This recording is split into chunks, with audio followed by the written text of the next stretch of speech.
¿Qué tal amigos de Contracara? ¿Cómo están? ¿Qué tal Francesco?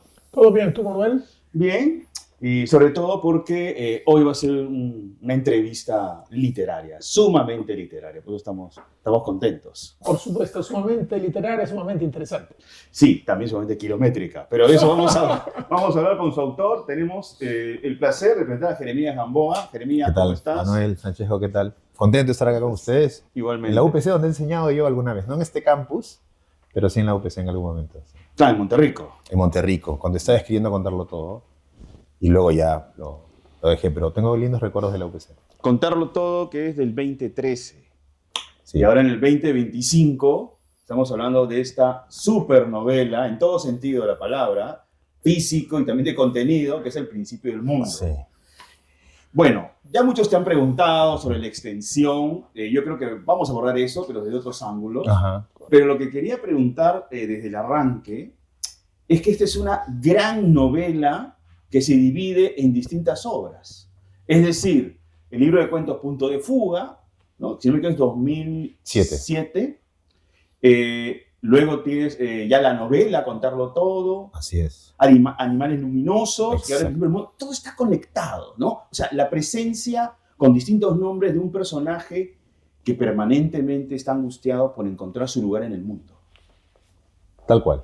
Es eso. Sí, diría que esa es una de las... Una mirada. No, diría que ese es el aspecto constitutivo de todo mi trabajo.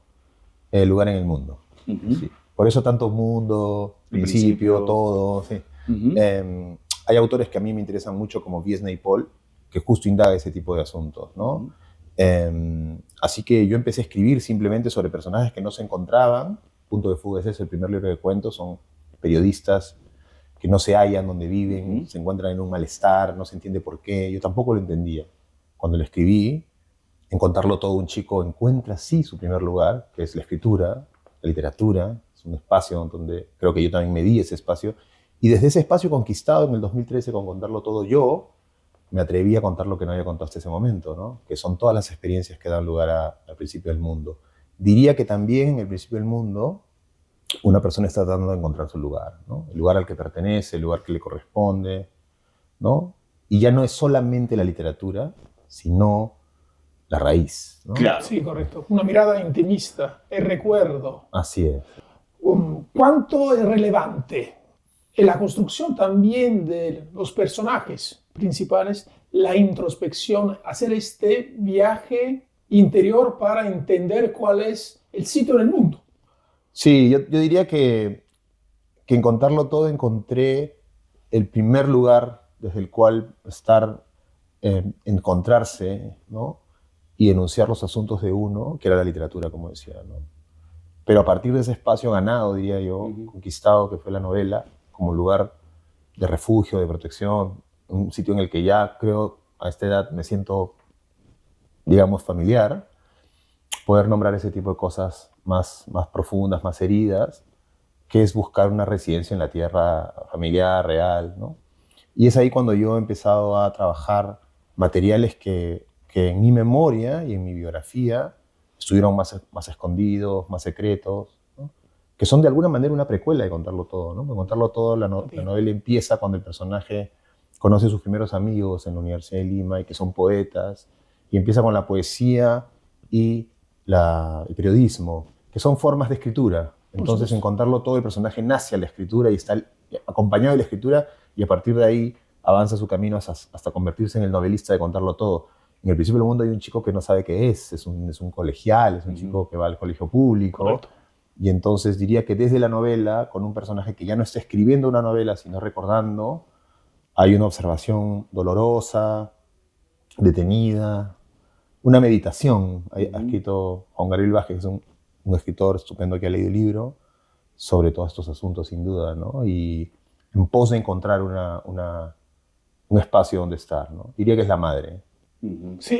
La memoria, y el pasado borrado que el personaje recupera con dolor, porque decir, en el Perú, soy hijo de ayacuchanos, por lo menos en mi generación, no era sencillo, ¿no? Sí. Sí. Bueno, porque este es un país que ha sido y todavía es racista. Absolutamente. Además estamos hablando 90 y los 80. la época de Sendero Luminoso, también había una estigmatización sobre alguien que podía provenir de Ayacucho.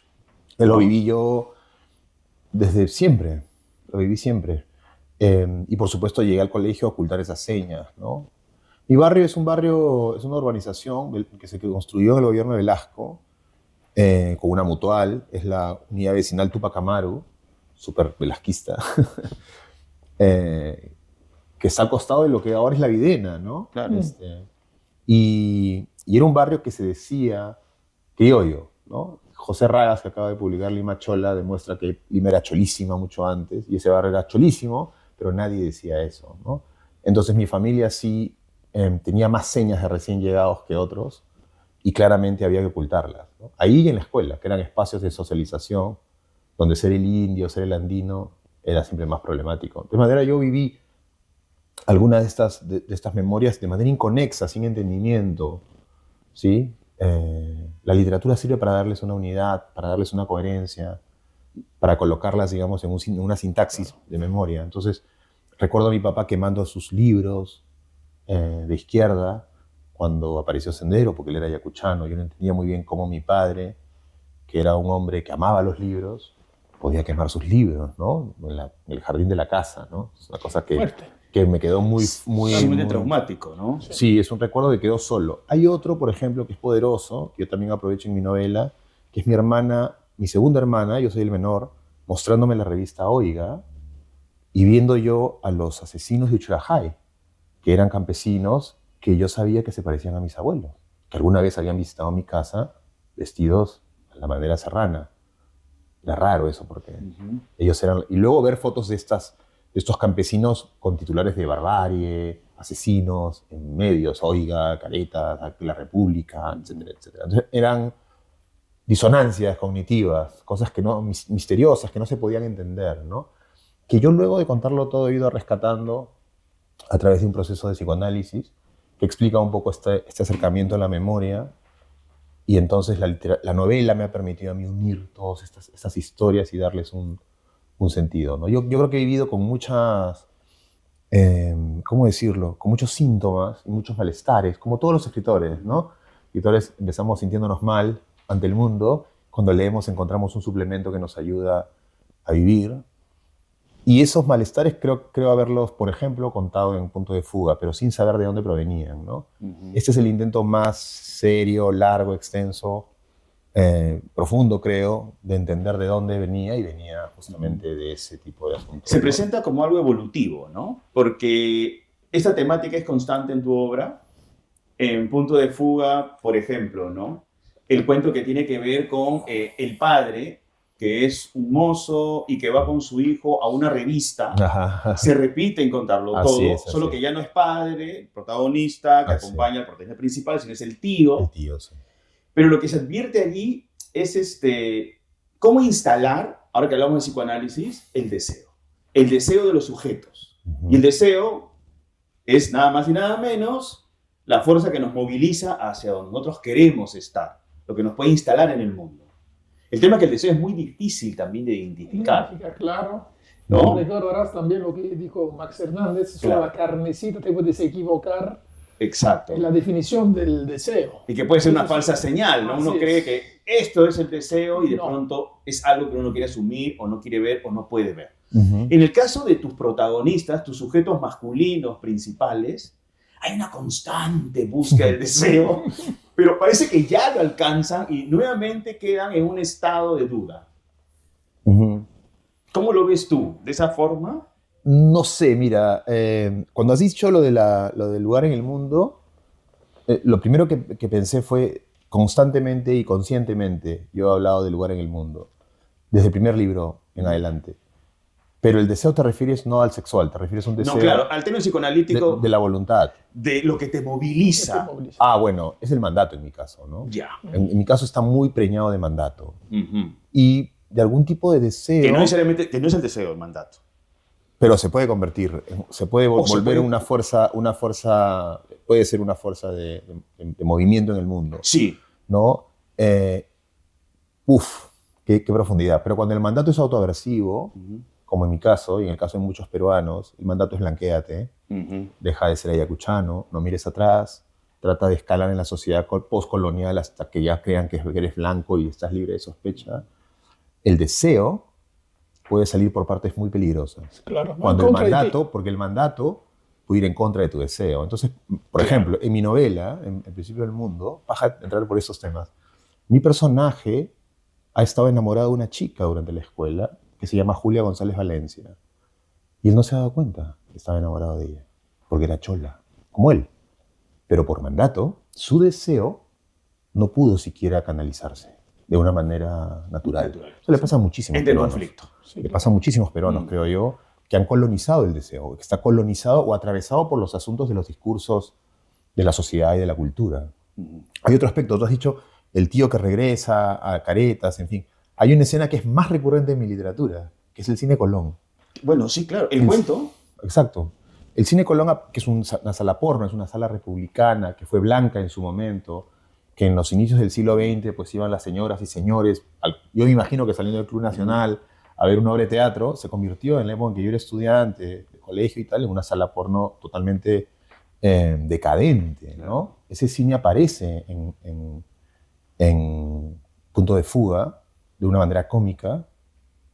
Luego aparece en Contarlo Todo, porque un personaje Espanto, que se llama Espanto le cuenta la historia de Gabriel Lisboa, que la quiere contar, y reaparece en El Principio del Mundo, ya de una manera más descarnada, cuando dos chicos se tiran la pera en la escuela pública, llegan a la Plaza San Martín y entran al Cine Colón. Lo que encuentran en el Cine Colón es una especie de perversión del deseo, en el sentido de que lo que ven son actrices porno italianas, empezando por la Chicholina, y podría recitar todas, porque me las sabía de memoria, que no están en consonancia con las chicas de su raza. Y yo recuerdo, ya para hablar de mí, que cuando yo iba a esta sala, los hombres, y eso lo he usado también en la novela, están fascinados con las mujeres blancas. No hay ningún blanco ahí en esa sala, ¿verdad? Entonces ahí se instala una cosa que es bien, bien poderosa. Entonces, te diría que el deseo tiene formas muy particulares, pero lo que mueve a mis personajes, por lo menos aquí, y también son mandatos. Y Lisboa tiene un mandato inmenso, que es ser el mejor en caretas. El proceso se llama en la novela. Ser el mejor periodista, y va con Saúl Vegas, y bueno, el director, que todos sabemos que es Sileri, y va logrando que hombres blancos lo validen. Lo validen, exactamente. Después va a ser en Semana, con De Rivera, ¿no? Que viene a ser en Fernando Ampuero. Y fue un asunto que fue muy criticado por la crítica, como que invalidaba al personaje moralmente. Y sin embargo, es muy común en el Perú. Es absolutamente común. Y un escritor tiene que hacerse cargo de las cosas comunes y hacer de ellas narraciones lo más originales posibles. Pero es curioso lo que pasó con Contarlo Todo, porque yo no me di cuenta. Yo simplemente construí un personaje que respondía a lo que ustedes han llamado deseos, que yo llamaría mandato, que es: quiero movilizarme, desplazarme, conseguir un buen trabajo, ser un buen periodista.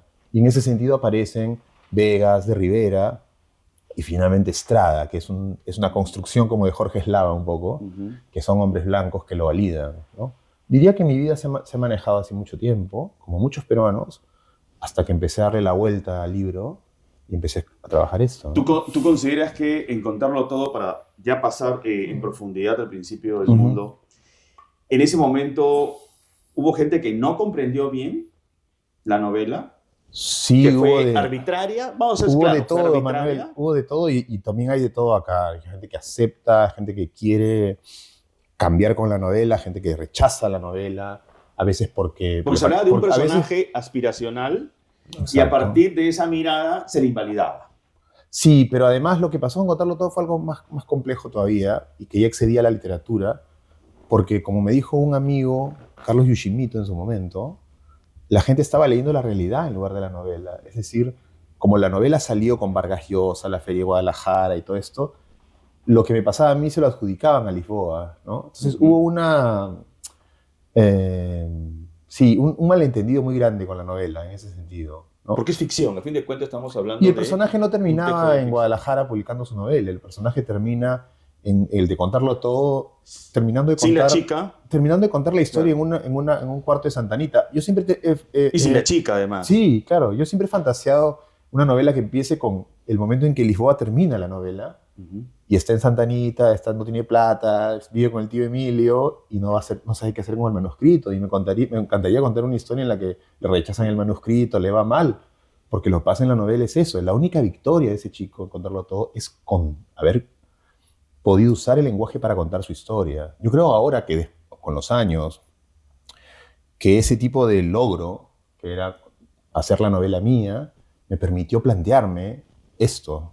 Yo no me planteé una novela de 1000 páginas, yo me planteé contar una historia sobre la educación y luego me di cuenta sobre una profesora en general y luego empecé a ir atrás, hasta que de pronto me encontré que estaba metido en un océano y que solo iba a salir o loco o cerrando el libro como sea, ¿no? Ya fue un camino de no retorno, porque ya estás en la luna y Houston está muy lejos y tienes que volver, ¿no? Y en ese sentido sí fui descubriendo cosas recurrentes, como tú dices, ¿no? Yo hablaba del cine Colón, pero por ejemplo, yo me di cuenta con Animales Luminosos recién, cuando di las entrevistas de Animales, me hicieron ver que en todas mis novelas hay universidades, hay colegios, hay escuelas. Es decir, los novelistas les encantan los prostíbulos, no sé, pues, los estadios, en fin. A mí me encantan las escuelas. O sea, inevitablemente termino narrando un campus norteamericano, una universidad como la de Lima, un colegio como mi colegio. Es decir, la educación es un tema recurrente. Me di cuenta que lo que enlaza, uno, es la búsqueda del lugar en el mundo, totalmente de acuerdo. Otra cosa que enlaza todo el asunto tiene que ver con la educación. Y la tercera, yo diría, con el mandato. Son personajes bien portados, no sé si bien portados, son personajes que se quieren sacar alta nota, ¿no? Todos ellos en algún momento, ¿no? Entonces acá también ocurre, y bueno, me encontré con este libro, ¿no? Y en El Principio del Mundo hay también un homenaje a figuras femeninas. Entonces, eso también quisiera, ¿no?, destacar, ¿no?, de tu libro, ¿no?, Sí, de tu sí. novela, porque se nota Sí. la gran relevancia que le vas a dar a figuras, Sí, tanto maternal y también a la profesora, pues. Total. Mira, ya que hablamos de estos padres, o sea, contarlo todo es una primera novela del padre. La segunda está por venir, que es El Padre Verdadero. Pero en contarlo todo, Lisboa está buscando un papá simbólico. Por eso estas figuras, que lo pueden validar o no. Esta novela es la visita al otro planeta, ¿no? Probablemente el más difícil de referir para mí, ¿no?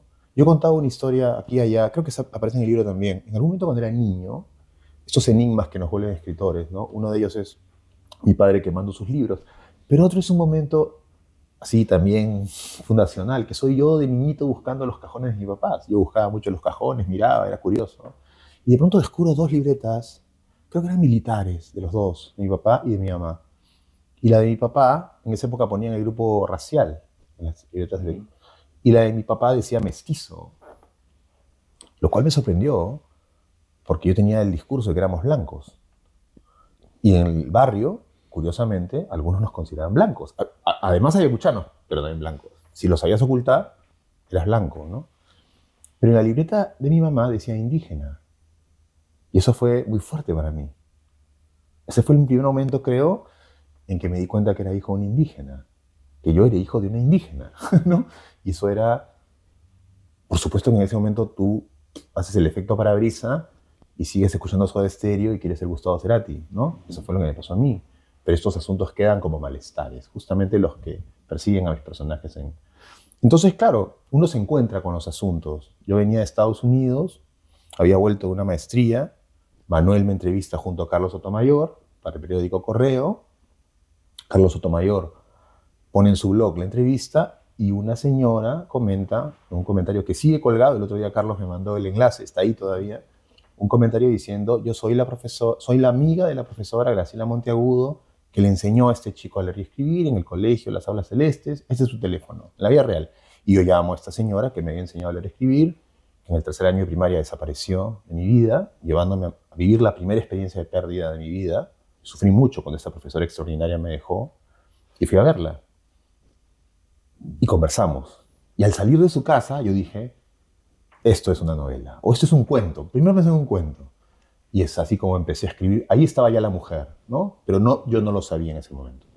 Y empecé a escribir esta historia sobre esta profesora con la ansiedad de la profesora. Yo creo que la literatura peruana, que ha sido escrita, la novela peruana que ha sido escrita básicamente por hombres, trae los deseos de los hombres. Conquistar, triunfar, ser victorioso, apoderarse de, Claro. corromperse. Una repetición fálica. Entonces. Vargas Llosa, Muy Miguel Gutiérrez, sí. Arguedas, quiero la tierra, quiero tu finca, voy a arrasar este pueblo, voy a matar chunchos.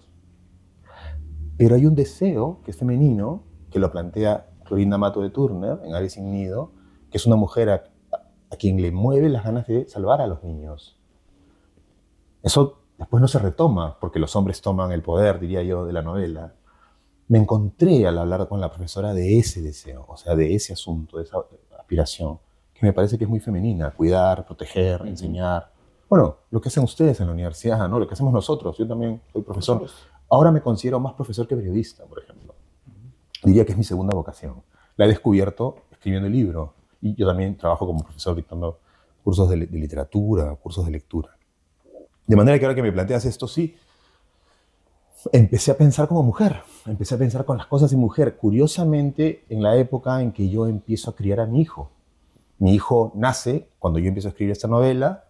Empiezo a criar una niña que no es mi hija biológica, que tenía en ese momento 8 años, y que demandaba un esfuerzo muy fuerte de crianza, de manera que yo me fui llenando sin querer de todos estos pensamientos de cuidado, protección, preocupación por el hijo.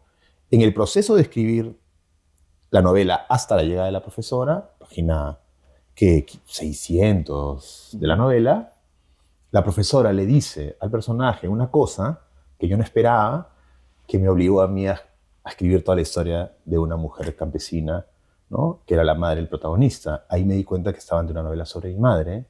Entrevisté a mi madre, viajé con ella a su pueblo y me encontré trabajando 4 años más en una novela totalmente femenina, ¿no? Lo que trae es justamente esta preocupación femenina, que me parece que es la que explica el mundo, en buena parte, porque creo que al Perú lo han destrozado. En general, el mundo, los hombres han estado en las guerras, las mujeres cuidan, ayudan, se protegen, ¿no? Ahora, entrando ya, digamos, al universo de los sujetos femeninos de la novela, claro, frente a la ausencia repentina de la profesora, viene el gran trauma, ¿no? La gran herida, el vacío. El vacío, el Estado peruano. Claro. La educación. Sin embargo, claro, hay otro sujeto femenino que toma el lugar de esta persona, pero que representa todo lo contrario. Así es, ¿no? el Perú.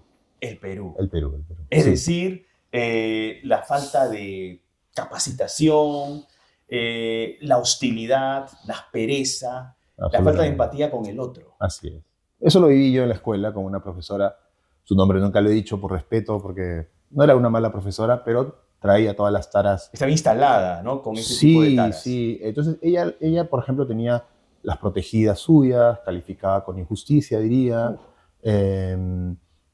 Curiosamente, luego me di cuenta que calificaba mejor a las alumnas cuyas madres estaban siempre cerca de ella y le traían regalos. Es decir, ya un gobierno regional, prebendas, ¿sabes? Te doy. Ya estaba todo el asunto ahí instalado. Era una profesora que no revisaba su racismo, que lo alentaba, que trataba diferente a los alumnos, que humillaba por ser blanco o por ser... perdón. Por no ser blanco. Por no ser blanco. Que enaltecía a los blancos delante de toda la clase.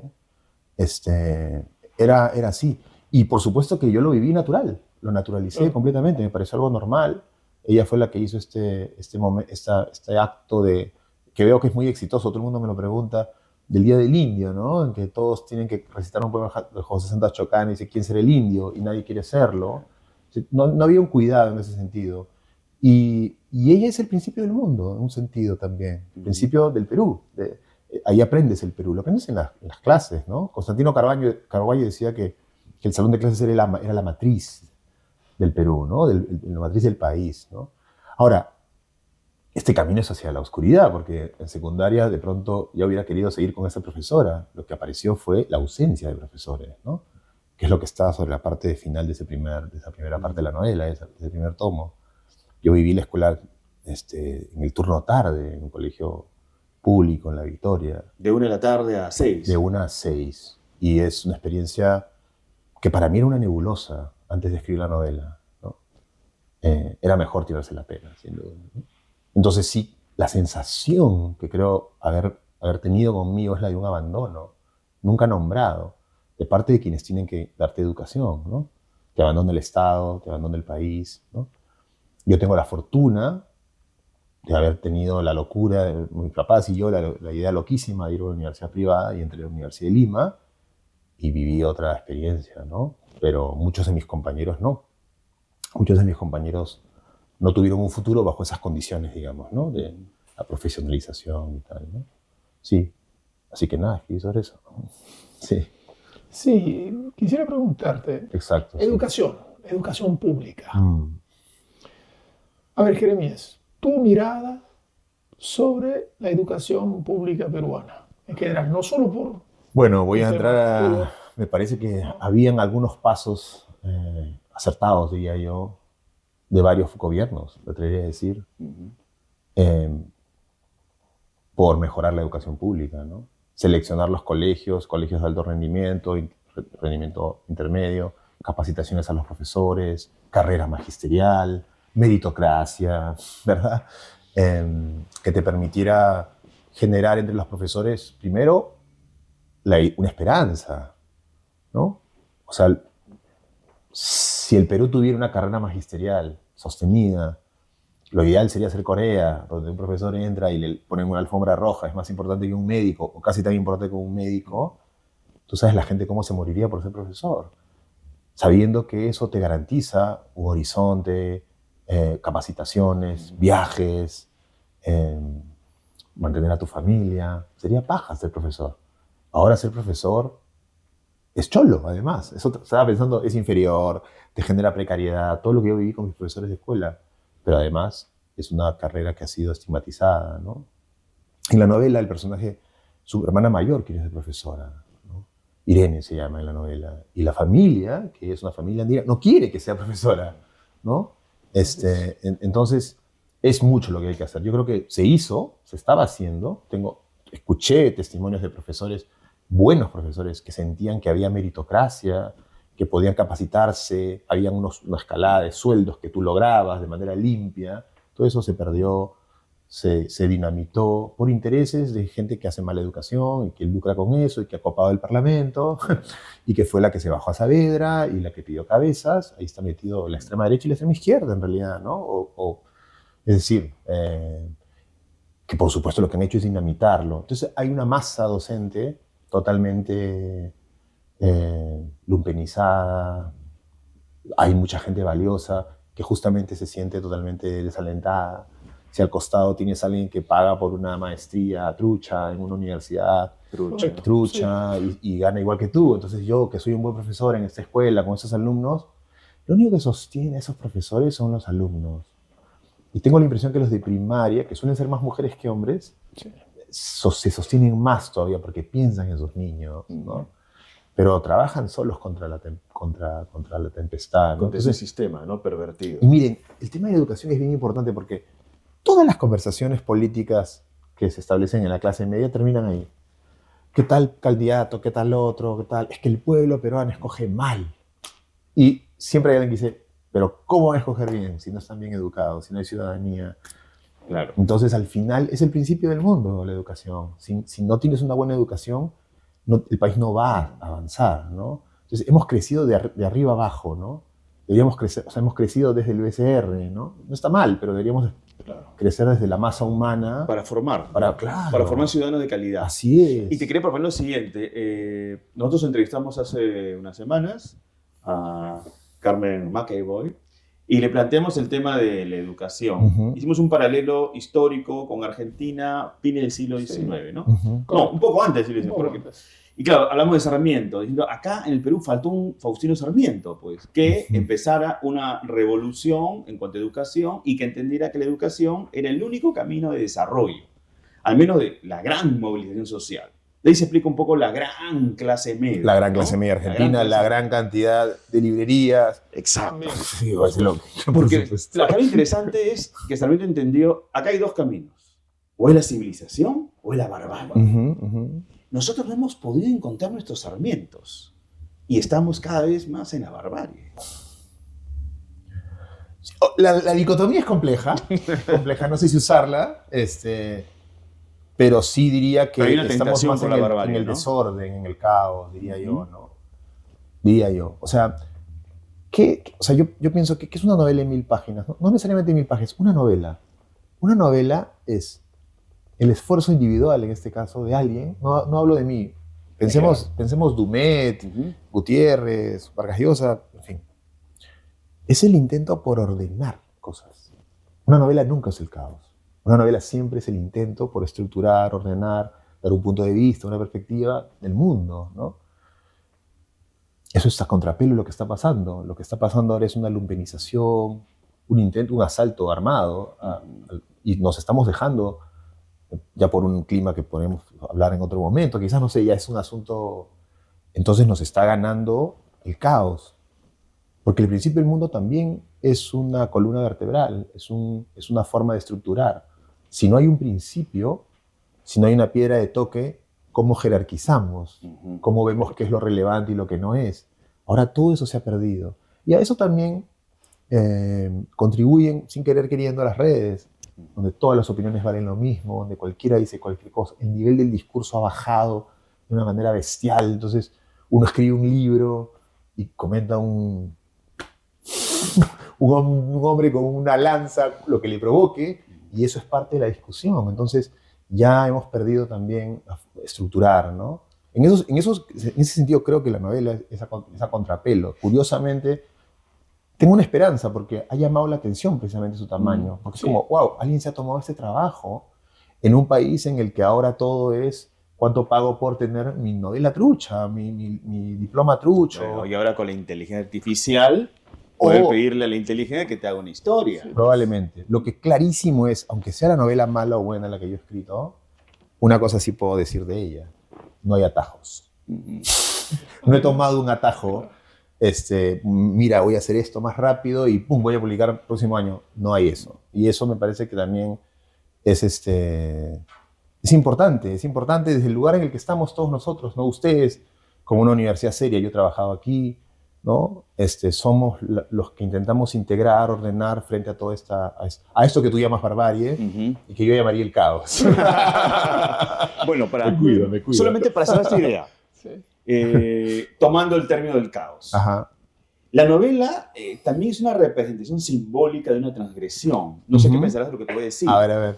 En la medida que arrojas al mundo un texto de casi 1000 páginas en un contexto y en un país donde la gente lee poco y que tiene que ahora afrontar un desafío, quienes quieran afrontarlo, claro, de poder embarcarse en su lectura.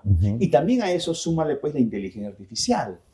O sea, es una obra que alguno te podría decir, viejo, ya no estamos en el siglo XIX. En el siglo XXI nadie lee. Y aún así ha sido arrojada, y utilizo la palabra arrojada al mundo. Bueno, acá tengan, decidan.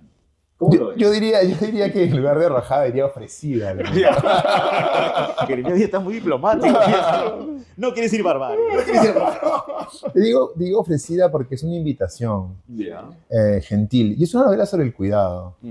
Desde la carátula, que es esta mujer que agarra esta chompa. Es hermosa, además. Sí, es una hermosa carátula. Pero ahí las manos y la chompa y la mirada de la mujer me parece que son el centro del libro. Es un libro que está organizado desde la idea del cuidado, como hablamos, desde lo femenino, no solo como personajes principales, sino como fuerzas de movimiento en el mundo, ¿no? Yo descubrí que hay dos orillas en las novelas universales, ¿no? Uno que yo llamaría un principio de la nutrición, que Toni Morrison llama la mutualidad, que es el cuidado, el afecto, el cariño. Estoy releyendo la obra de Vargas Llosa y encuentro grandes escenas de eso. ¿De afecto? Sí. El afecto. Mira, estoy leyendo La ciudad de los perros, estoy con un grupo de gente analizando y descubro, por ejemplo, una escena que yo había perdido de vista, que es que Teresa le teje una chompa al jaguar. Yo me había olvidado completamente. Se la teje durante muchas clases. El jaguar se la pone, una chompa además. O sea, ¿qué más? Y se la pone y se pone rojo y para Teresa... que te abrigues, pues. Porque lo cuida. Claro. Y el jaguar, quienes no han leído la novela, termina, nosotros sabemos, termina como termina, claro, gracias a ese afecto, en un sentido. Y acá estoy leyendo en La Casa Verde y hay una escena en la que Bonifacia libera a unas niñas aguarunas, las libera en el arranque de la novela. La escena de la liberación es de un amor absoluto y de nutrición. Ella les da un plátano, las niñas la comen, entre ellas se dan el plátano, se despiojan y Bonifacia las libera. Es decir, en toda novela hay fuerzas de nutrición y fuerzas, las otras son masculinas, de depredación, destrucción, Desde Los Violadores, de las novelas de 1000 novelas, entre ellas Los Destructores de Bolaño, hasta Napoleón mirando Rusia y diciendo voy a conquistarte en Guerra y Paz, ¿verdad? Por eso no digo arrojada, por eso digo ofrecida, sí. Aunque mis personajes tienen ganas de arrojar. Tengo un personaje que tiene piedras en los bolsillos y quiere lanzarlo sobre la casa de una familia que lo discriminó, pero al final las piedras las tira, o sea, las suelta, porque está en la meditación, ¿no? Entonces es una invitación, diría yo. Me ha pasado algo lindo, que es personas que están leyendo y me dicen, me faltan 300, y me dicen, va a ser la primera novela de 900 que voy a leer en mi vida. Entonces, ahí está, ¿no? Yo le decía a Francesco, hace unos días, le decía, oye Francesco, me dio curiosidad, porque yo tengo el libro de Robert Graves, de los mitos griegos. Tiene 800 páginas. Y el de Jeremías tiene 900. Es decir, la mitología griega ha sido sobrepasada por Jeremías. Pero hay novelas, las históricas son extensas y la gente lee. O sea que sí hay precedentes. Bueno, la vivencia del tiempo... Sí, 1100, sí, 1100, sí. O sea, la gente está leyéndolo. Sorprendentemente, sí creo que lo puedo anunciar. Bueno, ustedes saben, fue la segunda novela más vendida de la feria. Entre muchas novelas de 200, 300. Claro. Entonces, hay un interés de la gente por tomar esta novela ofrecida, ¿verdad? Y estamos preparando ya la segunda edición. O sea, ahora, es una novela, me parece importante también señalarlo, que tiene que ver con nosotros, con el Perú. Sin duda. Creo que ahí hay una arista importante para la conexión que se ha podido producir con muchos con el público. Mira, sobre temas que antes no se querían ver. Te pongo ejemplos, ¿no? Yo siempre he pensado que la literatura la novela buena debe trascender clases sociales y sobre todo clases sociales en el Perú. Por eso es que Los Inocentes Reynoso se puede leer en la clase alta y decir, wow, estos chicos los comprendo. Lo mismo pasa con alguien de un asentamiento humano que si lee una edición popular de Un Mundo para Julius, va a conectar con Julius, porque conecta con el abandono, con la tristeza humana, y la fragilidad. Exactamente. Lo mismo los Inocentes. Entonces, en mi novela, que tiene visos, ya lo he leído aquí y allá de novela total, la novela total es imposible, pero sí es una novela que corta la sociedad desde los Andes y el analfabetismo hasta las clases altas, ¿no? Hay como una gradiente. Yo he recibido 2 tipos de comentarios muy intensos.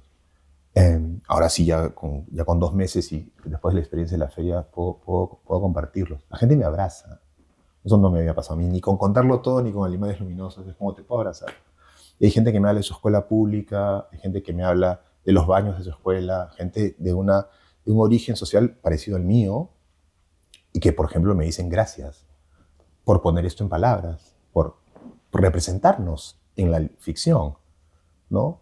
El otro día, anteayer, he estado con Alfredo Bryce por primera vez conversando y le decía, esta es la novela que cuenta el hijo de Vilma, la nana de Julius, ¿no? Ha demorado en llegar esa novela, pero porque hay mucha novela proletaria rabiosa que no intenta entender al otro. Es producto de su tiempo también, ¿no? También puede ser, sí. Como reacción. Exacto, también. Sí. Pero he escuchado ese tipo de comentarios y el otro, por ejemplo, de personas de clase alta que leen la novela y que me dicen, no sabía que el país era eso también, o he vivido de espaldas a mi país. Es decir, la novela es un espejo muy grande en el que te vas a reconocer con dolor y con pasión probablemente, porque es una historia que corre y se lee, y cada quien ante esa chompa hará lo que pueda, se la pondrá como el jaguar o la rechazará. Yo tengo la impresión de que la gente se la está poniendo. Tengo la impresión. Y eso me alegra muchísimo, porque imaginarán que durante 10 años de trabajo, pues muchas veces sentí que esto no iba a salir a ningún lado, ¿no? De pronto terminar fue una cosa increíble.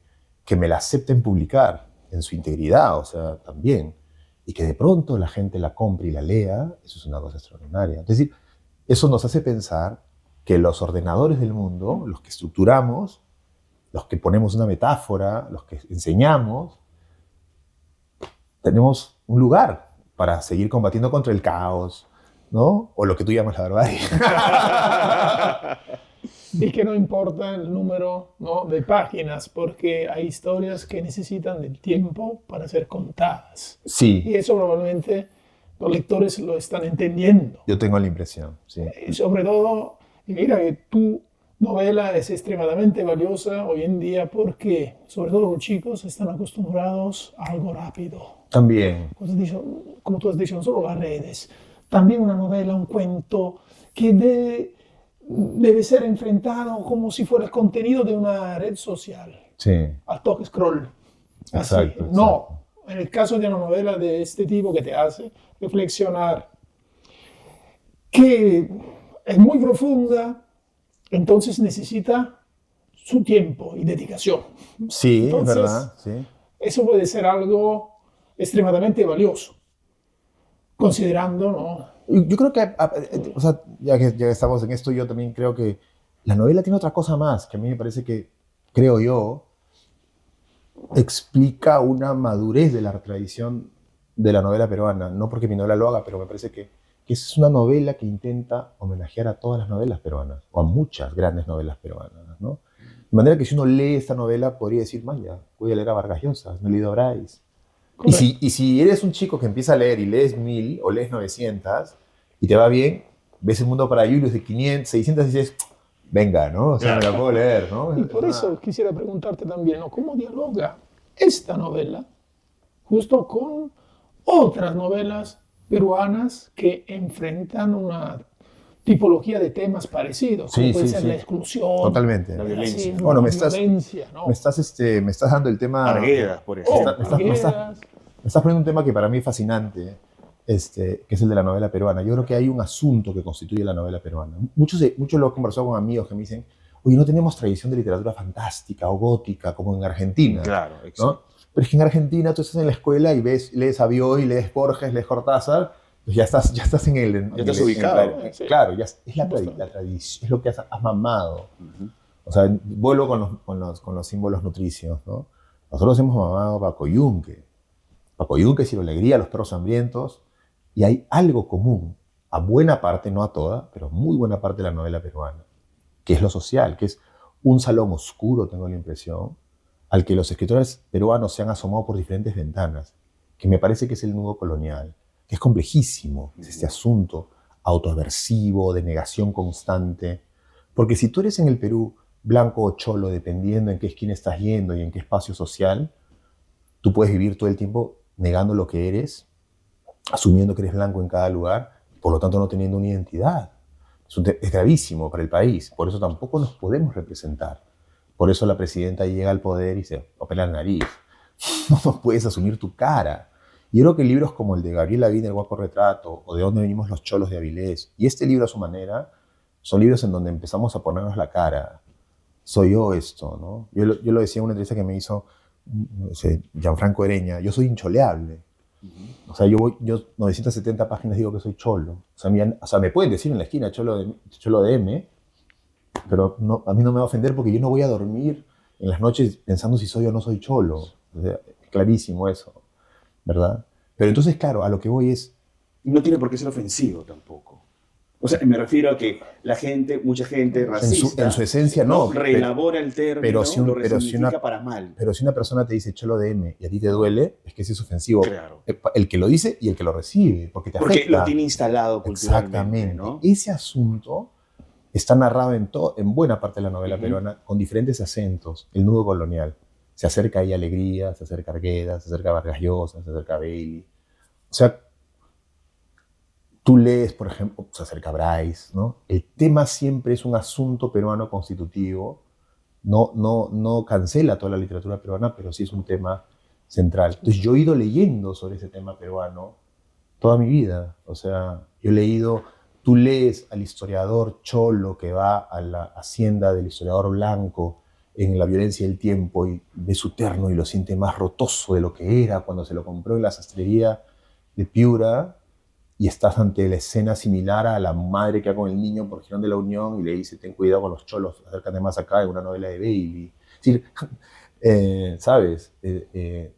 Todo eso está interconectado bajo un asunto que es intersubjetivo, que es esta complejidad que tenemos todos dentro. Entonces yo lo que he intentado en ese sentido, en el camino de la novela, es, en mi caso, desanudar ese nudo, encontrarle el cabo. Por eso empieza la novela diciendo hay un principio, la punta de un cabo. Es decir, podemos desanudar esto que es un dolor para todos nosotros, que implica una enajenación, implica no estar orgulloso o integrado con lo que soy, implica en la decisión, por ejemplo, postcolonial, de muchos hombres es quiero a mi mujer blanca en la casa y una chola de amante, ¿sabes? O sea, ese tipo de asunto, esa disociación y esa alteración del deseo son parte de lo que la literatura peruana, la narrativa sobre todo, la novela diría sobre todo, ha afrontado, ¿no? Porque en el cuento, en efecto, uno puede tocar esos temas y ver otros, pues son piezas de corto alcance, ¿no? De corta extensión, no de corto alcance. Entonces, claro, no hay ese tema solo para fumadores, por ejemplo. Claro, pero sí está en sus novelas, ¿no? O los cuentos de Loaiza, no está, son cuentos. Pero en las novelas es inevitable, sobre todo mientras son más extensas, es inevitable que el tema aparezca. En ese sentido, es una novela que intenta, que es muy consciente de sus predecesoras, ¿no? Sí, esa es mi influencia de Caetano Veloso. O sea, que me encanta la tradición, ¿no? Muchas gracias, Jeremías. La verdad, estamos encantados con la Muy entrevista. bien, gracias. Empezó así ya, ¿No? ya nos activamos. Muchas gracias. Gracias, amigos. Están invitados porque A ponerse la chompa. les estamos ofreciendo una gran chompa. Tiene una gran historia. Jeremías, muchas gracias por estar acá. Gracias a ustedes por la invitación. Gracias. Con ustedes, amigos. Será hasta el siguiente programa, ¿cierto, Francesco? Por supuesto. Ya, listo. El director ya me mira feo. Hasta luego. Chao, chao. Hasta luego.